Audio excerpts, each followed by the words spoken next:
Atos capítulo 5. Ananias e Safira. Mas um homem chamado Ananias, casado com uma mulher que se chamava Safira, vendeu um terreno e só entregou uma parte do dinheiro aos apóstolos, ficando com o resto. E Safira sabia disso. Então Pedro disse a Ananias: Por que você deixou Satanás dominar o seu coração? Por que você ficou com uma parte do dinheiro que recebeu pela venda daquele terreno? Antes de você vendê-lo, ele era seu, e depois de vender, o dinheiro também era seu. Então, por que resolveu fazer isso? Você não mentiu para seres humanos, mentiu para Deus. Assim que ouviu isso, Ananias caiu morto. E todos os que souberam do que havia acontecido ficaram com muito medo. Então vieram alguns moços, cobriram o corpo de Ananias, levaram para fora e o sepultaram.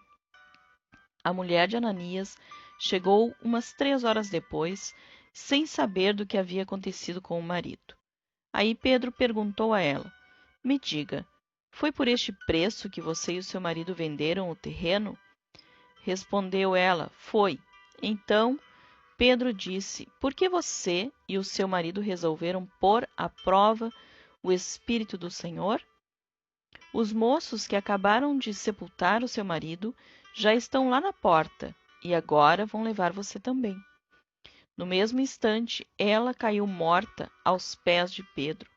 Os moços entraram e, vendo que ela estava morta, levaram o corpo dela e o sepultaram ao lado do marido. E toda a igreja e todos aqueles que souberam disso ficaram apavorados. Milagres e maravilhas. Os apóstolos faziam muitos milagres e maravilhas entre o povo, e os seguidores de Jesus se reuniam no alpendre de Salomão. Ninguém de fora tinha coragem de se juntar ao grupo deles, mas o povo falava muito bem deles. Uma multidão de homens e mulheres também creu no Senhor e veio aumentar ainda mais o grupo. Por causa dos milagres que os apóstolos faziam, as pessoas punham os doentes nas ruas em camas e esteiras. Faziam isso para que, quando Pedro passasse, pelo menos a sua sombra cobrisse alguns deles.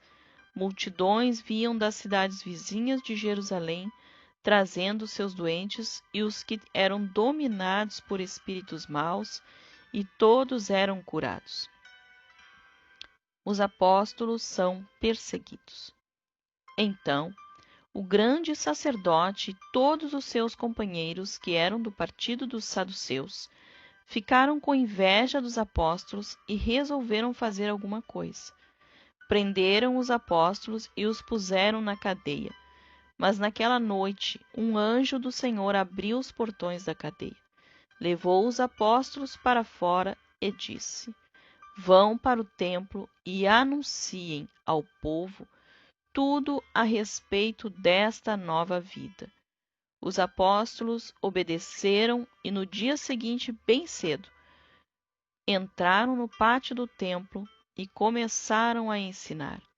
Então o grande sacerdote e os seus companheiros chamaram os líderes do povo para uma reunião do conselho superior. Depois mandaram que alguns guardas do templo fossem buscar os apóstolos na cadeia.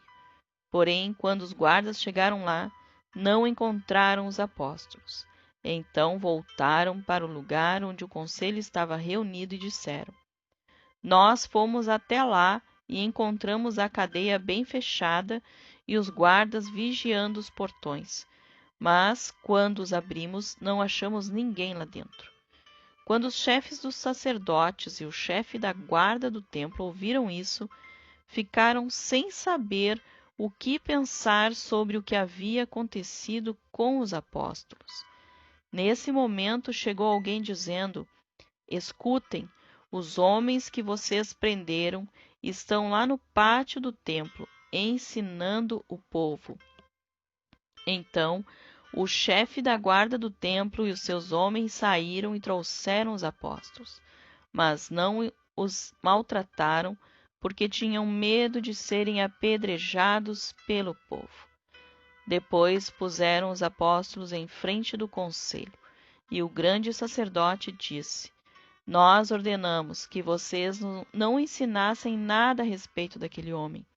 E o que foi que vocês fizeram? Espalharam esse ensinamento por toda a cidade de Jerusalém e ainda querem nos culpar pela morte dele?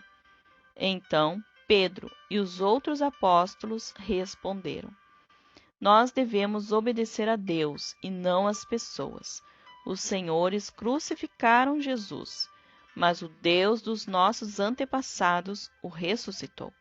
E Deus o colocou à sua direita como líder e salvador, para dar ao povo de Israel oportunidade de se arrepender e receber o perdão dos seus pecados. Nós somos testemunhas de tudo isso, nós e o Espírito Santo que Deus dá aos que lhe obedecem. Quando os membros do conselho ouviram isso, ficaram com tanta raiva que resolveram matar os apóstolos. Mas levantou-se um dos membros do conselho, um fariseu chamado Gamaliel, que era um mestre da lei respeitado por todos. Ele mandou que levassem os apóstolos para fora e os deixassem ali um pouco. Então disse ao conselho: Homens de Israel, cuidado com o que vão fazer com estes homens.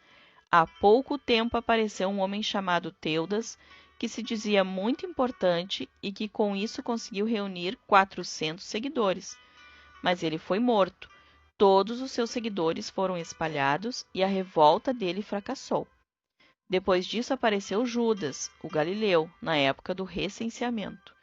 Este também conseguiu juntar muita gente, mas foi morto, e todos os seus seguidores foram espalhados.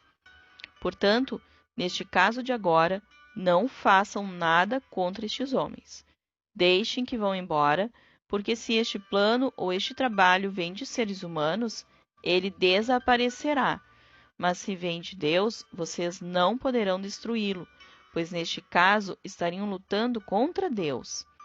E o conselho aceitou a opinião de Gamaliel. Então chamaram os apóstolos e os chicotearam. E aí mandaram que nunca mais falassem nada a respeito de Jesus. Depois os soltaram. Os apóstolos saíram do conselho muito alegres, porque Deus havia achado que eles eram dignos de serem insultados por serem seguidores de Jesus. E todos os dias, no pátio do templo e de casa em casa, eles continuavam a ensinar e a anunciar a boa notícia a respeito de Jesus, o Messias.